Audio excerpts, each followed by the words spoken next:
ছিন্ন বিনা বাঁধনো তুন্তারে, ভরে নাও সুর গাও জীবনেরই জয়গান।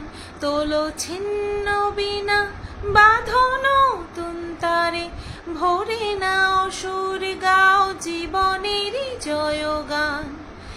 আগামী দিনের আলো দু চোখে মেখে নাও, আধার ঘুচিয়ে দাও ভোলো অভিমান। তোলো ছিন্ন বিনা বাঁধনো তুন্তারে, ভরে নাও সুর গাও জীবনেরই জয়গান। তোলো ছিন্ন বিনা। জানি না কপিরাইট দিয়ে দেবে কিনা। হ্যালো বন্ধুরা, কেমন আছো সবাই? আশা করছি তোমরা সবাই ভালো আছো, আর আমিও ভালো আছি। গতকালকে আমি মা কালীর যে গানটা করলাম, বিশ্বাস করবে না এত সুন্দর করে করেছিলাম। আমি যদি তোমাদেরকে কাছের থেকে শোনাতে পারতাম তাহলে তোমরা বিশ্বাস করতে পারতে যে এত সুন্দর হয়েছিল। ঠাকুরের গান সবসময় সুন্দর হয়, কিন্তু সেটাকে এত সুন্দর করে আমি করেছিলাম, মানে আমারই খুব খারাপ লাগছে যে আমি তোমাদের শোনাতে পারিনি। আমি প্রথমে ভাবলাম যে স্ট্যান্জাটা বাদ দিয়ে দিই, জাস্ট মুখরাটুকু রাখি, সেটা করে আপলোড করি। দুইবার করে আপলোড করেছি, মুখরাটুকুতেও কপিরাইট দিয়ে দিয়েছে। তারপরে ভাবলাম যে শর্ট ভিডিও করে তোমাদেরকে দিই, সেখানটায় ভিজিবিলিটি ব্লক করে রেখেছে, মানে কোনোভাবেই মা কালীর গানটা তোমাদেরকে আমি শোনাতে পারলাম না। যাই হোক, তারপরে দেখলাম যে মুখরাটুকুতেও যখন আমাকে কপিরাইট দিয়ে দিচ্ছে, তাহলে প্রথমে যেখানটায় পুরো গানটা রেখেছিলাম সেই জায়গাটাতে ট্রিম করে বাদ দিয়ে দিয়েছি। তো আমি দেখলাম তোমরা সেই ভিডিওটাতে, মানে গতকালকের ভিডিওটাতে কমেন্ট করেছো অনেকে যে সুতপা কেঁদো না। তার মানে মনে হয় ওই কান্নার সিনটুকু রয়ে গেছিল, বুঝতে পেরেছো? আমি যে ট্রিম করে বাদ দিয়েছি সেগমেন্টটুকু, কিন্তু ওই কান্নার জায়গাটুকু হয়তো রয়ে গেছিল, ওর জন্য তোমরা দেখতে পেয়েছো। অ্যাকচুয়ালি কি বলতো, তোমরা যাবে চরম নাস্তিক যারা, তাদের কথা বলছি না, মানে যারা ঠাকুরে বিশ্বাসই করে না তাদেরকে তো নাস্তিক বলে, তো সেই চরম নাস্তিকের কথা আমি জানি না, কিন্তু যারা কোনো সময় ঠাকুরের নামগান করে না কিন্তু নাস্তিকও না আবার আস্তিকও না, তারাও যদি একটা মন্দিরে গিয়ে বসে না, সেখানে ঠাকুরের নাম কীর্তন হচ্ছে, দেখবে একটা আলাদা ভাইব কাজ করে, মনের মধ্যে শরীরের মধ্যে আলাদা ভাইব কাজ করে। আমি দেখেছি, আমার সাথে এরকম হয়েছে। তখন বিয়ের পর প্রথম যখন একবারই আমি মায়াপুর গেছিলাম, বিয়ের পর মায়াপুরে যখন গেছিলাম, মন্দিরে যখন সন্ধ্যা আরতি হচ্ছে না, সেই সন্ধ্যা আরতি, মায়াপুরের সন্ধ্যা আরতি যারা দেখেছে তারা জানে এখনের সন্ধ্যা আরতি যা হয়, আগে সন্ধ্যা আরতি অনেক বেশি, মানে কি বলবো, সেই দেখার মতন ছিল। খোল করতাল নিয়ে সব পুরো মন্দিরটাকে, মানে ভেতরে পুরো রাউন্ড করে সেই যে একটা ঘূর্ণি দিয়ে কীর্তন করছে, আর তার সাথে সাথে আমরাও করছি, সেই জিনিসটা আমি বিয়ের পরে গিয়ে মিস করেছি। আমার মনে হয় তখন হয়নি, নাকি হয়ই না এখন বলতে পারবো না। তবে ওই সময় অটোমেটিক্যালি কোনো কারণ নেই, কোনো কিচ্ছু নেই, ঠাকুরের দিকে এক দৃষ্টে তাকিয়ে সবাই একসাথে দুহাত তুলে এরকম করছে, আর ম্যাক্সিমাম মানুষ হড়হড় করে কাঁদছে, কিন্তু কোনো কারণ নেই। তো ঠাকুরের সংস্পর্শ আমরা অনুভব করি, এমনি তো ভগবান সর্বত্র বিরাজমান, সেটা আমরা জানি। তো যদি আমরা ঠাকুরকে উপলব্ধি করতে পারি না, সেই সময়টা দেখবে ওই আনন্দাশ্রু, ভক্তি, সমস্ত কিছু অশ্রুর মাধ্যমে কিন্তু আমাদের নির্গত হতে থাকে, বের হতে থাকে। তো সেই কারণের জন্য, এছাড়া অন্য কোনো কারণের জন্য কিন্তু আমি গতকালকে যে তোমরা লাস্টের ওই পার্টটুকু দেখেছো, আমার হঠাৎ করে আমি ইমোশনাল হয়ে গেছি, অন্য কোনো কারণের জন্য না, জাস্ট ঠাকুরের নাম করলে পরে না, মানে এমনি সময় হয়তো আমাদের যে সমস্ত ব্যথা বেদনাগুলো আমরা নিত্য নৈমিত্তিক কাজের সঙ্গে ভুলে যাই, ঠাকুরের নাম কীর্তন করলে বা ঠাকুরকে মন থেকে ডাকলে সেই বিষয়গুলো হয়তো আস্তে আস্তে আমাদের মনের মধ্যে আসতে থাকে, সেই কারণের জন্য আমরা ভাবে বিহ্বল হয়ে পড়ি। তো এর সঙ্গে আমার যে ইউটিউবের লাইভ, তার সঙ্গে কিন্তু ওই কান্নাকাটির কোনো সম্পর্ক ছিল না, ওটা জাস্ট ঠাকুরের প্রতি একটা আবেগ ছিল, এছাড়া আর কিচ্ছু না, ঠিক আছে? আর তোমাদেরকে আমি বলবো, আমি জানি না যে এটা ক্ষণিকের জন্য কিনা, বাট তোমরা বিশ্বাস করবে কিনা জানি না, কিন্তু আমি এটা ফিল করছি, যবে থেকে এনাকে আমি আমার বুকে রেখেছি, এমনিতে তো বুকের ভেতরে তো রয়েইছে, যবে থেকে আমি শরীরে অঙ্গে ধারণ করেছি, তবে থেকে আমি যেন ডিসিশন নেওয়াতে প্রচণ্ড পরিমাণে কুল হয়ে গেছি। এটা আমার দুদিন আগে পর্যন্তও ছিল না, আমার ছিল না। যেদিন থেকে আমি ওনাকে আমার অঙ্গে ধারণ করেছি, আমি সেদিন থেকে যে কোনো বিষয়কে পজিটিভলি নেওয়া শুরু করেছি, যে এটা আমার সঙ্গে খারাপ হচ্ছে, নিশ্চয়ই এর পেছনে কিছু ভালো অপেক্ষা করছে। কারণ আমি যখন ঠিক, আমি যখন কারোর অপকার করছি না, আমি যখন কারোর ক্ষতি চাইছি না, তখন সেখানে বিনা কারণে কোনো ক্ষতি ভগবান কি আমার সঙ্গে করতে পারবেন, হতে দিতে পারেন কি উনি? এই বিশ্বাস নিয়ে আমি প্রচণ্ড পরিমাণে এখন শান্ত, ধীর, স্থির হয়ে গেছি। এটা আমি আগে চেষ্টা করতাম যে এইভাবে থাকতে হবে, না না, এখন এই বিষয়টাতে রেসপন্স করা যাবে না, না এখন এটা যা হচ্ছে এটা সময়ের ফের, এটা ঠিক কেটে যাবে, এটা আমি আগে বোঝাতাম নিজেকে। এখন সেটা আমি মানে নির্দ্বিধায় নিজের উপরে অ্যাপ্লাই করছি, অটোমেটিক্যালি অ্যাপ্লাই করছি। তো আমার ধনতেরাসে আমি বলেছি না আমি জীবনের সেরা উপহার নিজেকে দিয়েছি, তো 100 ভাগ আমি এখন সেটা বুঝতে পারছি যে আমি নিজেকে সেরা 100 ভাগ সঠিক উপহারটা নিজেকে দিয়েছি, ঠিক আছে? তো যাই হোক, এইবার আসি, আমাকে একজন পার্সোনালি একটা মেসেজ করেছে, না কোনো ক্রিয়েটার নয়, ঠিক আছে, কোনো ক্রিয়েটার আমাকে সেই মেসেজটা করেনি, আমাকে একজন ভিউয়ার্স, অবশ্যই আমার একজন দর্শক আমাকে মেসেজ করেছে, তাহলে কি সোমনাথ মন্দিরের সঙ্গে তোমার আর কোনো সম্পর্ক থাকলো না? যা দেখছি তাতে করে এটাই মনে হচ্ছে। আমি একটাই কথা বলবো, সম্পর্ক শো অফের জন্য নয়, সম্পর্ক আমি সোশ্যাল মিডিয়াতে দেখালাম, গলা জোরে করে দেখালাম, চুমু খেয়ে দেখালাম, ওটা সিচুয়েশন ওয়াইজ হয়ে যায়, সেটা ক্যামেরাবন্দি হয়ে যায়, কিন্তু সম্পর্ক শুধুমাত্র ওইখানেই সীমাবদ্ধ থাকে না। এই 6 ইঞ্চি 6.5 ইঞ্চি যার যত ইঞ্চি ফোনে স্ক্রিন আছে তত ইঞ্চিতে সীমাবদ্ধ থাকে না। যদি সম্পর্ক মন থেকে হয় তাহলে সেটা আজীবন থেকে যায়, সেটা আজীবন মনের কোনো না কোনো কোনায় থেকে যায়। এইবার আসি সোমনাথ বা মন্দিরের সঙ্গে আমার সম্পর্কের কথা। দেখো, সোমনাথ 2 বছর আগে এত ক্রিটিক্যাল একটা সিচুয়েশনের মধ্যে দিয়ে গেছে, সেখান থেকে দাঁড়িয়ে ও যেই চিন্তাভাবনা রাখছে, হ্যাঁ, প্রত্যেকটা ওর আশেপাশের প্রত্যেকটা মানুষ সম্পর্কে ও যেই চিন্তাভাবনা রাখছে, ওর জায়গা থেকে ওর ফিলিংসটা আমরা কেউ উপলব্ধি করতে পারবো না। ওর জায়গায় দাঁড়িয়ে ওর ফিলিংস কেউ উপলব্ধি করতে পারবো না, ঠিক আছে? আর যতটুকু ওকে আমি দেখেছি, কথা হয়েছে, তার দরুন যতটুকু চিনেছি, হ্যাঁ অবশ্যই ইমোশনাল একজন মানুষ, এবং নিজের ফ্যামিলিকে ধরে রাখার জন্য ও যথেষ্ট পরিমাণে মানসিক দিক থেকে এখন পারবে ধরে রাখতে। এবং আর যদি ও ভাবে যে এর জন্য আমাকে যদি শক্ত হতে হয়, তাহলে ও যেটা মনে করছে ওর জন্য সেটা ঠিক, ওর জন্য সেটা ঠিক। তবে আমি একটা কথা আমি তোমাদেরকে বলে দিতে পারি, যে এই যে যারা আমাকে ধোকাদারি এই সমস্ত কথা বলছে না, যে বিশ্বাসঘাতক, আমি একটা কথা তোমাদেরকে একটাই কথা বলবো, আর বাদ বাকি কিছু বলবো না। সেটা হচ্ছে, আমি হাতে করে মন্দিরের জীবনে কাউকে প্রবেশ করিয়ে দিইনি, ঠিক আছে? যে আমি হাতে করে নিয়ে গিয়ে তারপরে মন্দিরার কোলে তুলে দিয়েছি, এরকমটা কিন্তু আমার দ্বারা হয়নি। আর বিশ্বাসঘাতকতা মানুষ কখন করে? মানুষ বিশ্বাসঘাতকতা কখন করে? যখন আমি সোমনাথের ভালো চেয়ে আবার সোমনাথের পেছনেই ছুরিটা মেরেছি।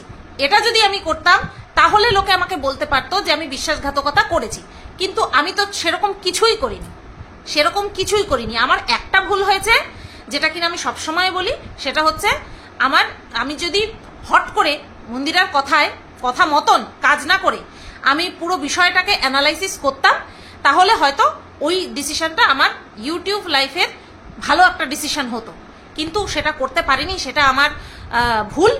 অবশ্যই আমি হটকারিতা করে ফেলেছি, সেটা আমার ভুল। বাদ বাকি এই যে লোকে বলছে আমি বিশ্বাসঘাতকতা করেছি, আমার সঙ্গে মন্দিরা মিশলে পরে আবার ওরকম, না, এটা টোটালি ভুল ধারণা। কারণ আমি মন্দিরাকে ঠেলে দিইনি, মন্দিরা অলরেডি তখন এনগেজড হয়ে গিয়েছিল, ঠিক আছে? তো যাই হোক, এই বিষয়টা এখানটাই আমি ক্লোজ করছি। আমি নতুন করে নাড়াঘাটা করব না বলেই কিন্তু চুপ করে গেছি। আর আবারও বলছি যে সোমনাথের উপর দিয়ে কি গেছে তখন, এবং এখন কি যাচ্ছে, এবং পরবর্তী লাইফে ওর উপর দিয়ে কি কাটবে না কাটবে, সেটা আমরা কেউ ফিল করতে পারবো না। সুতরাং ওর ডিসিশনকে ওর ডিসিশনের মতনই থাকতে দেওয়া হোক, সেটা নিয়ে কারোর বদার হওয়ার দরকার নেই। স্পেশালি আমার তো বদার হওয়ার কোনো প্রশ্নই আসে না, কারণ আমি মন্দিরের মুখ বিক্রি করার জন্য মন্দিরের সঙ্গে মিশিনি, যে আমার ওর সঙ্গে মিশতেই হবে এনি হাউ, ওর সঙ্গে আমার ক্যামেরা শেয়ার করতেই হবে, স্ক্রিন শেয়ার করতেই হবে, নতুবা আমার লস হয়ে যাবে না। ওই রকম দুর্বল মেন্টালিটি কোনোদিনও আমার ছিল না, হবেও না। মন্দিরাকে যখন ওই কেস কামারির পরে গিয়ে যখন আমরা উইথড্র করব বা বিষয়টাকে সাল্টে নেব বলে আমি যখন গিয়ে ওকে হাক করেছিলাম না, সেকেন্ড টাইম যখন ওকে হাক করেছিলাম, তখন থেকেই আমার মধ্যে পুরোপুরি মন্দিরার প্রতি ফিলিংসটা চেঞ্জ হয়ে গেছে। এর পরবর্তী পর্যায়ে মন্দিরার আমার প্রতি নেগেটিভিটি এসছে মারিয়াকে কেন্দ্র করে, ঠিক আছে, ওকে কেন্দ্র করে একটা নেগেটিভিটি এসছে, কিন্তু আমার মনের মধ্যে কিন্তু কোনো নেগেটিভিটি আজ পর্যন্ত আসেনি, জবের থেকে আমি ওদের বাড়িতে খাসির লাল লাল ঝোল খেয়ে এসেছি, ঠিক আছে। তো এইটুকু, এই বিষয়টা আমার নিজের তরফে থেকে প্রাউড ফিল করার মতন বিষয়, যে আমি সম্পর্ক ঠিক হওয়ার পরে, একটা সম্পর্ক ঠিক হওয়ার পরে আমার তরফ থেকে কোনো রকম কোনো বিট্রেমি আমি করিনি। হ্যাঁ, আমার সাথে হয়েছে যে আমাদের বাড়ি থেকে যাওয়ার পরে সোমনাথ যোগাযোগ করে অন্য কারোর সাথে আমাকে নিয়ে আলোচনা করেছে, সমালোচনা করেছে। কারণ আমাদের বাড়ি থেকে যখন সোমনাথরা গেছে তারপরে এরকম কোনো আচার আচরণ, ভিডিও, কারোর সাথে কথা, অন্য কারোর সাথে ওদেরকে নিয়ে আলোচনা এমন কোনো কিছু করিনি যার জন্য কিনা সোমনাথ কূটনীতি খাটাতে পারে। পরিষ্কার কথা, এই যে সোমনাথ সেদিন লাইভে বলছিল যে আমি কূটনীতি খাটাবই, এরকম কোনো কাজই আমি করিনি যার জন্য সোমনাথের কূটনীতি আমাকে নিয়ে খাটাতে হতে পারে। ওটা ওর ব্যক্তিগত বিষয়, ও কিভাবে আমাকে ছানবিন করবে না করবে সেটা ওর ব্যক্তিগত বিষয়। কিন্তু আমি আমার তরফ থেকে পরিষ্কার যে ওদের বাড়িতে যাওয়ার পর সমস্ত কিছু কোর্টের সমস্ত কিছু জটিলতা ফেস করার পর, ইভেন নতুন করে আমার বিরুদ্ধে করেছিল, সেটাও ফেস করার পরে আমি আমার তরফ থেকে কোনো রকম কোনো নেগেটিভিটি রাখিনি, ভেতরেও রাখিনি, বাইরে প্রকাশ করার প্রশ্নই আসে না, ঠিক আছে। আমার তরফ থেকে বিশ্বাসঘাতকতা হয়নি। যারা বলছে তারা শুধুমাত্র মন্দিরের থেকে আমাকে সরানোর জন্য বলছে। এটা সবাই, একটা গরুও বুঝতে পারে, একটা গরু ছাগল যারা মানে পশু পাখি, তারাও বুঝতে পারবে যে এই যে সমস্ত রটনা রটানো হচ্ছে, এটা কিসের জন্য হচ্ছে সেটা সবাই বুঝতে পারে। তো যাই হোক, আফটার অল 5 লাখওয়ালা চ্যানেলের ওনার বলে কথা, তার সঙ্গে যদি আমি স্ক্রিন শেয়ার করি আমার দরদামটা একটুখানি বাড়বে, সেটা কি সবাই মেনে নিতে পারে? তো ওই দরদাম বাড়ানোর আমার কোনো দরকার নেই। মন্দিরাকে ভালোবাসি, মন্দিরার জন্য আমার ট্রেন্ডিং টপিক আমি ছেড়ে দিতে রাজি হয়ে গিয়েছিলাম। এটা সবাই ইউটিউবে বসে সবাই পারবে না করতে, ঠিক আছে। ওই মন্দিরার জন্যই কিন্তু আমি একদিন পিঠ পেতে ওর কমেন্ট বক্সের গালি আমি খেয়েছিলাম। তারপরেও কিন্তু মানুষ বিশ্বাসঘাতক আমাকে বলে। এটাই হচ্ছে বড় চ্যানেলের পাওয়ার, আর এটাই হচ্ছে ছোট চ্যানেলের দুর্ভাগ্য, ঠিক আছে। যাই হোক, আফটার অল সোমনাথ মন্দিরা সুখে শান্তিতে সংসার করুক। ভিডিওর মধ্যে যদি কোনো কিছু ভুল ভ্রান্ত কিছু দেখি, অবশ্যই অ্যাজ এ কন্ট্রোভার্সি ক্রিয়েটার শুধু না, অ্যাজ এ দিদি হিসাবেও বুঝিয়ে সেটা বলবো, ঠিক আছে। এমনভাবে বলবো না যাতে করে মন্দিরার এরকমটা মনে হয় তুই আমাকে এইভাবে বললি, প্রথম ভিডিও দেখে এরকম ভাবে বলবে তুই আমাকে এইভাবে বললি, তাহলে তুই কিসের দিদি। সেকেন্ড ভিডিও দেখে তুইও তো কন্ট্রোভার্সি ক্রিয়েটার হয়ে গেলি, তুই তো আর দিদি থাকলি না। এই ধারণাটা, এই চিন্তাভাবনাটা ওর মনে আসতেই দেব না, ঠিক আছে। শুধু ওর মনে না, কারোর মনেই আসতে দেব না। রইল পড়ে এবার মারুর বিষয়। এবার মারুর বিষয়ে আসি। একটা কমেন্টের স্ক্রিনশট এসছে আমার কাছে, মারু যদি মুখ খোলে তাহলে কি হবে, মানে আমার সম্পর্কে মারু যদি মুখ খোলে তাহলে কি হবে। প্রথম কথা, এই কিছুদিন আগে কি হয়েছিল, মন্দিরা নাকি আমাকে মারুর পিছনে লেলিয়ে দিয়েছে ওকে নিয়ে যাতে আমি কন্টেন্ট করি। তাহলে সেটা কবে থেকে আমি করতাম? যেদিন আমাকে বাদ দিয়ে রানাঘাটে গিয়ে মন্দিরা আর মারু এক হয়ে গিয়েছিল। আমাকে বাদ দিয়ে মারু মন্দিরাকে নিয়ে সমস্ত রকম রিচুয়ালস পালন করা, বিয়ে না, সিঁদুরদান করা, সমস্ত কিছু করছিল। সমস্ত কিছু আমাকে জানানো ছাড়া, আমাকে শুধু একটু ইনফর্মও করেন। সেই দিন আমি যেই কষ্ট পেয়েছিলাম, সেই দিন আমি কি করে তাহলে চুপ থেকে গেলাম? আমি যদি মারুর ক্ষতি চাইবো, আমি সেই দিন কি করে চুপ ছিলাম? কারণ আমি ভেবেছিলাম, আমি একটাই ধারণাতে বিশ্বাস করি, কে পার্সোনাল লাইফে কার সাথে মিশবে, কার সাথে মিশবে না, কাকে জীবনে রাখবে, কাকে জীবনে রাখবে না, সেটা সম্পূর্ণ তার ব্যক্তিগত বিষয় এবং সেই অধিকার তার আছে। আমি তার কোনো ক্ষতি করিনি, সে ভালো মতন জানে, মারু ভালো মতন জানে সুতোবাদী আমার কোনো ক্ষতি করেনি। হ্যাঁ, তারপরেও মারু যদি মনে করে যে না সুতোবাদীকে জীবন থেকে ছেটে ফেলে দেবো, সুতোবাদীকে যতটুকু ব্যবহার করার করে নিয়ে তারপরে ছেটে ফেলে দেবো, সেটা সম্পূর্ণ মারুর ব্যক্তিগত বিষয়। এবং ওর অধিকারও আছে চুজ করার, কাকে সঙ্গে রাখবে, কাকে জীবন থেকে বাদ দেবে। তো সেখানটা তো আমি বলতে পারি না কি রে তুই আমাকে কেন সরিয়ে দিলি। সেই সময় কষ্টটা বুকে ধরে নিয়ে চুপ করেছিলাম, কোনো রকম কোনো ভিডিও করিনি। তার পরিবর্তে কি তবে ওর কমেন্ট বক্সে মানুষে ভরিয়ে দিয়েছিল যে তোমার এটা করা উচিত হয়নি, তোমার সুতোবাদীকে ডাকা উচিত ছিল, যার সঙ্গে কিনা তোমার এত সম্পর্ক ছিল। সেই সময় আমি চুপ ছিলাম। তো মানুষের প্রচন্ড পরিমাণে কমেন্টে মারুর হাজব্যান্ড বাধ্য হয়ে বলেছিল সুতপাদিকে ডাকতে পারিনি কারণ আমাদের বাজেট ছিল না। তো যাই হোক, আমি জানতাম না আমি এত খাই। তো যাই হোক, সেগুলো পুরনো বিষয়। তো তখনও পর্যন্ত আমি শুধুমাত্র একটা কথাই বলেছিলাম, আমি মনে হয় তখন দার্জিলিংয়ে ছিলাম, তখন আমি এই একটা কথাই বলেছিলাম যে এটা কি বললি, বাজেট ছিল না তার জন্য ডাকিসনি। তখন এই একটা বিষয়েই আমি ভিডিও করেছিলাম। তারপরে দেখলাম মারু শাড়ির বিজনেস করছে, বেশ ভালো চলছে। মন্দিরার বাড়িতে নিপা কাকিমার যাতায়াত, জয়ী আসলো, থাকলো, খেলো, সমস্ত কিছু নর্মাল। আমি তখনও পর্যন্ত ভিডিও করিনি। আমার যদি এতই ঈর্ষা হবে, এতই জেলাসি হবে যে না ওর সঙ্গেও কেন মিশছে, হ্যাঁ, তখনই তো আমি করতে পারতাম। তখনও করিনি যে আমাকে দুজনেই মন্দিরারা দার্জিলিং যাওয়ার আগে আমার সঙ্গে আমাদের বাড়িতে এসে ঘুরে ঠুরে গেল। মন্দিরারা দার্জিলিং যাওয়ার কিছুদিন আগেই এরা মানে মারিয়ারা পালালো, ঠিক আছে। তো তখনও পর্যন্ত আমি জানি সবকিছু ঠিক, কিন্তু তার আগেই আমার নামে কিন্তু গালিগালাজ সবকিছু করা হয়ে গেছে। আমি কিন্তু কিছু করিনি।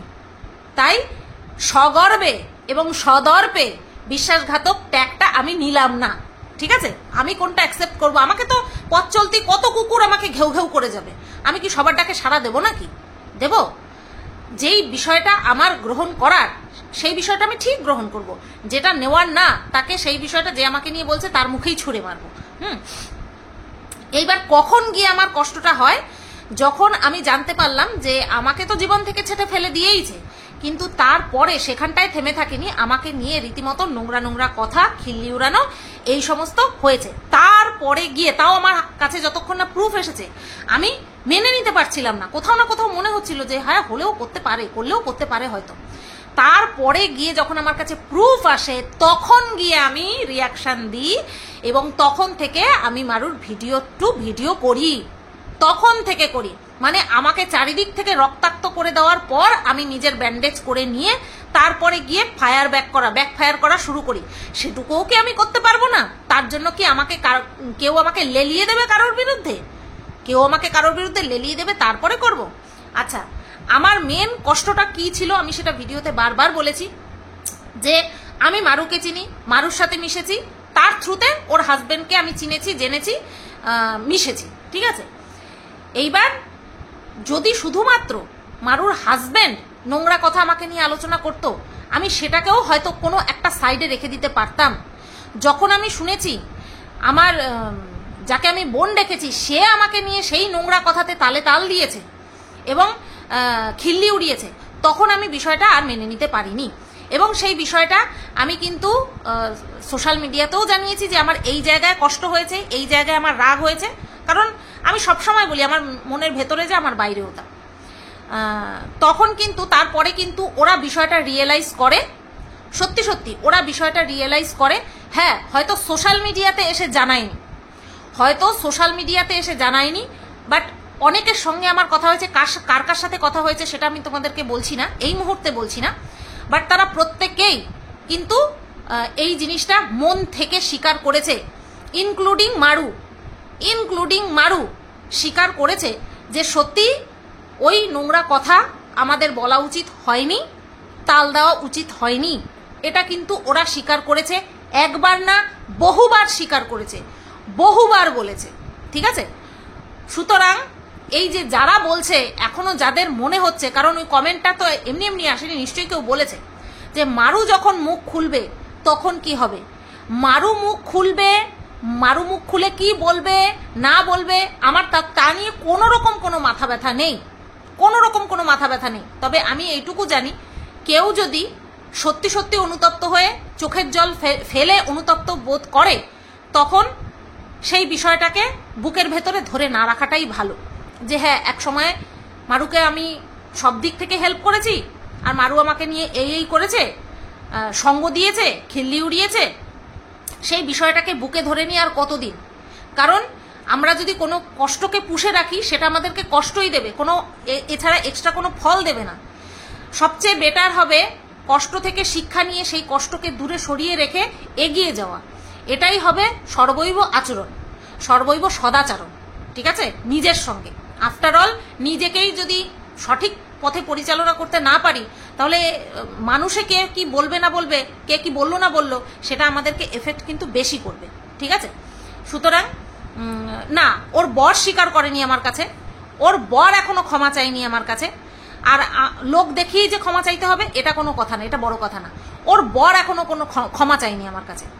তবে হ্যাঁ, মারু স্বীকার করেছে। মারু প্রথম দিনই যখন আমি প্রমাণটা পাঠিয়েছিলাম যে দেখ আমি শুনতে পেয়েছি, আমার কাছে প্রমাণ চলে এসছে, তখনই কিন্তু মারু সাথে সাথে স্বীকার করেছে সত্যি আমার ভুল হয়ে গেছে, সত্যি আমার উচিত হয়নি।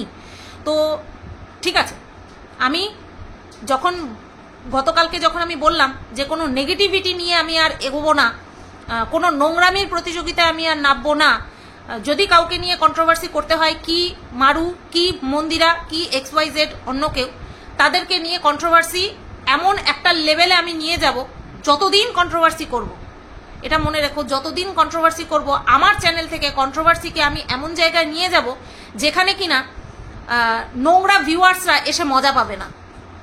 একদম নোংরা ভিউয়ার্সরা এসে মজা পাবে না। যেই সমস্ত ভিউয়ার্সরা নোংরা নোংরা কথা শুনতে অভ্যস্ত, থ্রু ভিডিও থ্রু লাইভ, এক একজনার যারা নোংরা কথা, নোংরা ইঙ্গিত, ডবল মিনিং কথাবার্তা এই সমস্ত শুনতে অভ্যস্ত, এই সমস্ত শুনে যারা দিন যাপন করে, তারা আমার ভিডিও দেখে মজা পাবে না। তবে হ্যাঁ, যারা কিনা সর্বসমক্ষে আমার ভিডিও চালিয়ে দেখা পছন্দ করে, যারা কিনা আমার ভিডিও দেখে এনার্জি পায়, যারা কিনা আমার ভিডিও থেকে শিক্ষা নিতে পারবে, এরকম পর্যায়ে নিজেকে নিয়ে চলে এসছি, অনেক নিয়ে চলে এসছি, ইন ফিউচারেও নিয়ে যাব। একটা কথা তোমাদেরকে বলি, অনেকেই বলেছে মারুর বেশি ভিউজ নাকি আমি সহ্য করতে পারি না, মারুর বড় ব্লগার হয়ে গেছে, তার জন্য মারু আমাকে ছেটে ফেলে দিয়েছে, এই সমস্ত কথা অনেকেই বলেছে। জানি না মারু কি ভাবে, মারু কি চিন্তা ভাবনা করে, আমি সেটা কোনো ধারণা নেই আমার। তবে একটা কথা হয়তো সবাই ভুলে গেছে, যখন মারু আমার কাঁধে এসে মাথা রেখে কেঁদেছিল না, তখন আমার কন্ট্রোভার্সি চ্যানেলের একটা ভিডিওতে যা ভিউজ হতো বা এখনো হয়, তখন মারুর ব্লগ চ্যানেলে কিন্তু সেই ইয়ে হতো, কি যেন বলে তোমার, ভিউজ হতো। তখন মারুরও ব্লগ চ্যানেলের সাবস্ক্রাইবার ছিল 44-45 হাজার, আর আমারও কিন্তু কন্ট্রোভার্সি চ্যানেলের সাবস্ক্রাইবার ছিল 40 হাজার। সুতরাং আমি মারুকে কিন্তু আমার কাজটা তার ভিউজ দেখে দিইনি, তার সাবস্ক্রাইবার দেখে দিইনি। যারা কিনা বলে যে বড় ব্লগার বলে মন্দিরাকে আমি কাজ দিয়েছি, মন্দিরার চোখের জল মোছার জন্য মন্দিরাকে কন্টেন্ট করব বলে, তাহলে মারুর সঙ্গে কেন কাজ দিলাম, মারুর চোখের জল কেন মোছালাম, মারুকে কেন স্ট্রং করে তুললাম? মারু তো তখন আমার সমান ভিউজ, আমার সমান সাবস্ক্রাইবার সংখ্যা, কেন মারুকে তখন কাজ দিলাম? এই কথাটা কেন কারা বলে জানো তো? কারা এবং কেন বলে? কারণ তারা স্বার্থ ছাড়া আর কিছু বোঝে না। কি দরকার ছিল মারুকে নিয়ে আমার দীঘাতে গিয়ে ম্যাক্সিমাম খরচা আমার করার? কি দরকার ছিল? কারণ মারুকে নিয়ে দেখিয়ে, মারুর সঙ্গে ঘুরতে গেছি সেটা দেখিয়ে তো আমার ভিউজ এমন কিছু হয়নি যে আমার খরচাটা উঠে এসছে। হয়েছে কি? উপরন্তু আমি কন্ট্রোভার্সি ভিডিও বাদ রেখেছিলাম। তাহলে যদি হাতরে সমালোচনা করতে চাই, যদি ভদ্রভাবে আমি কাউকে অ্যানালাইসিস করতে চাই, যদি কাউকে শুধুমাত্র কন্টেন্ট মনে করে, পার্সোনাল শত্রু মনে না করে বা তাকে শেষ করে দিতে হবে এই চিন্তাভাবনা সরিয়ে রেখে যদি আমি কাউকে নিয়ে সমালোচনা করতে যাই, তাহলে আমার এই বিষয়গুলো কেন মানুষের চোখে আসলো না? কেন এই বিষয়গুলো মানুষে দেখলো না? যে সুতপা শুধুমাত্র মন্দিরার বড় চ্যানেল বলে বা মিনার বড় চ্যানেল বলে মন্দির তাদেরকে সাপোর্ট করেনি। সুতপা কিন্তু মারু যখন এসেছিল সুতপার সাপোর্ট চাইতে, সুতপা কিন্তু মারুকেও ফিরিয়ে দেয়নি। তার তো তখন সুতপার সমান ভিউজ ছিল।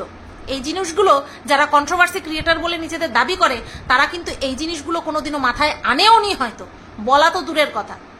বুঝতে পেরেছ? তাই মারুকে নিয়ে যারা ভাবে যে মারুকে নিয়ে আমি হিংসা করছি, তারা সত্যিই বলছি, তারা নিজেদেরকে একবার রিচেক করো, তাহলে বুঝতে পারবে সুতপা কি জিনিস, সুতপা কতটা স্বার্থ বোঝে। যতবার মন্দিরের সঙ্গে দেখা হয়েছে, মন্দিরা আগে ক্যামেরা অন করেছে, আমি কিন্তু আগে ক্যামেরা অন করিনি। প্রত্যেকটা বার তোমরা দেখবে, কারণ অত লালসা আমি নিজের মধ্যে রাখি না। আমি পরিশ্রমে বিশ্বাসী, লোভে বিশ্বাসী না, যে অন্যকে বারবার ইউজ করব, আমি ওই সাথে বিশ্বাসী না। ঠিক আছে? তো এটাই ছিল বিষয়, যে তোমাদেরকে আমি জানিয়ে দিলাম যে ওরা যেমন আমাকে খিল্লি করেছে, সেটা যেমন জানিয়েছি, সেটা যেমন অফ ক্যামেরা ছিল, ঠিক তেমনি মারু যে আমার কাছে ক্ষমাও চেয়েছে, অনুতপ্ত বোধ করেছে এবং সেটা জেনুইন আমি বুঝতে পেরেছি, সেটাও আমি তোমাদেরকে জানিয়ে দিলাম। সেটাও তোমাদেরকে জানিয়ে দিলাম, কারণ এইভাবে বায়াস্ট তো হওয়া যায় না, সেটা আমি হতেও পারি না যে ওরা কি আমার সঙ্গে ক্ষতি করেছে, কি কষ্ট দিয়েছে সেটা তোমাদেরকে বলে দিলাম। বাট ও যে মারু যে আমার কাছে ক্ষমা চেয়েছে, যে সেটা অ্যাকচুয়ালি ক্ষমা কি বলতো, মানুষ যদি বুঝতে পারে যে আমার ভুল হয়ে গেছে, এটাই হচ্ছে ক্ষমা চাওয়া। তো সেখানটায় ও যখন স্বীকার করেছে, তো সেই বিষয়টাকে মনের মধ্যে পুষে রেখে আর লাভ নেই, আমি সেটাকে ঝেড়ে ফেলে দিলাম। আজকে তোমাদেরকে জানিয়ে দিলাম আমি ঝেড়ে ফেলে দিয়েছি। আমি প্রত্যেকটা কন্টেন্টকে ইকুয়ালভাবে দেখতে চাই, ইকুয়াল।